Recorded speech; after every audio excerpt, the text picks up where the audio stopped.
event. Your mind isn't ready. Your mind's not prepared. You've been studying, you've been training, you've been working out, but your mind's not prepared. Story for you. When I was 19 years old, I was going through the Air Force trying to be a pararescueman. I was doing push-ups, sit-ups, swimming. I was doing all this shit, knocking out of the park. One of the best in the class. But the second a fucking obstacle got in my fucking way, I wasn't prepared for it mentally. I was a beast. All I was doing was I was training a bigger, stronger, faster quitter. You gotta train your fucking mind for all obstacles that might get in your way. A lot of you are trying to find inspiration and motivation with a depressed mindset. You're depressed because you're not doing shit with yourself.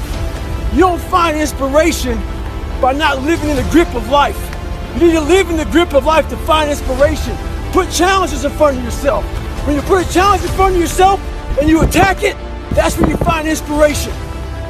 When you quit, your mind says we're done. So it doesn't expand. There's no expansion when you quit.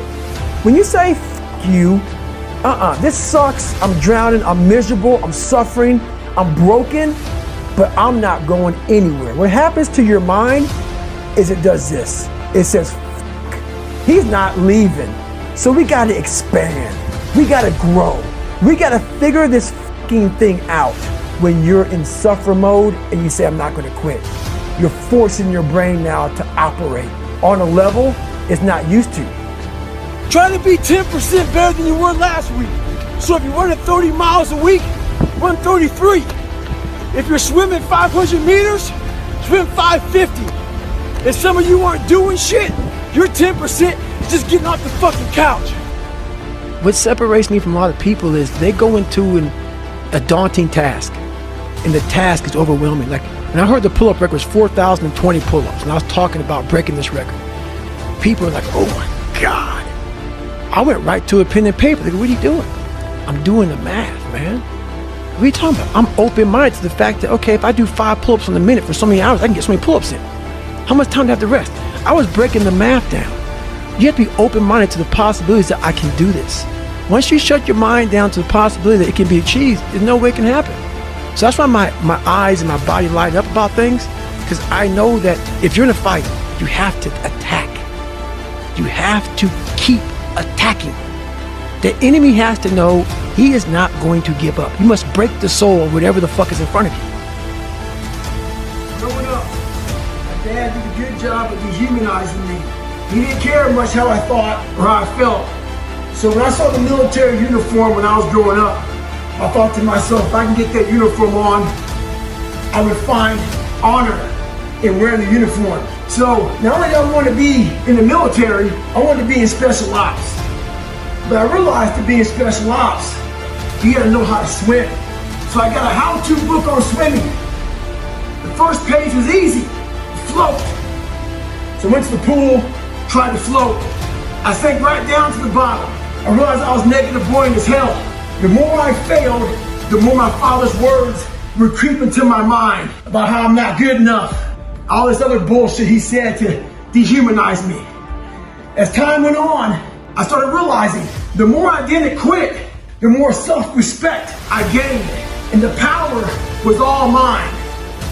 On the toughest of days, my mind would allow the demons to come in and roost in my head and start to give me all these different fucking thoughts.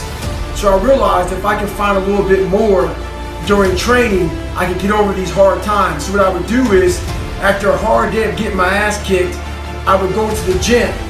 And I realized if I could go to the gym after these hard fucking days, it would teach my mind that there was no finish line. What I did was, I became that big, bad, nasty motherfucker that you don't want to walk into at nighttime. I became the roughest critic in the world on myself. And that's what changed me. I literally saw myself in the mirror. I saw the truth. No one's gonna come back to save me. No one's gonna come back on this fucking couch and say, hey, it's okay. You're gonna be okay. No, I'm not. I'm not gonna be okay. I had to realize I had to take a stand. I had to make a real stand. I'm really good at creating an enemy. I'm really good at creating something that I'm against. And I'm also good at, if you ever tell me something that I cannot do, I'm gonna let you know that I'm doing it. Somehow you're gonna fucking know one way or another that I'm doing it. I may make sure that I run across the daggone world, so then it's on the news, and you turn the news on and say, how the hell? In life, it's important to do one thing. Many people will try to dehumanize you. It's up to you to find self-respect and dignity in yourself. You don't need a uniform to have honor. You need to have pride in yourself. I thought to myself, if I can be at the lowest part in the world, in the sewer, and be able to overcome all this shit, I started using that as power.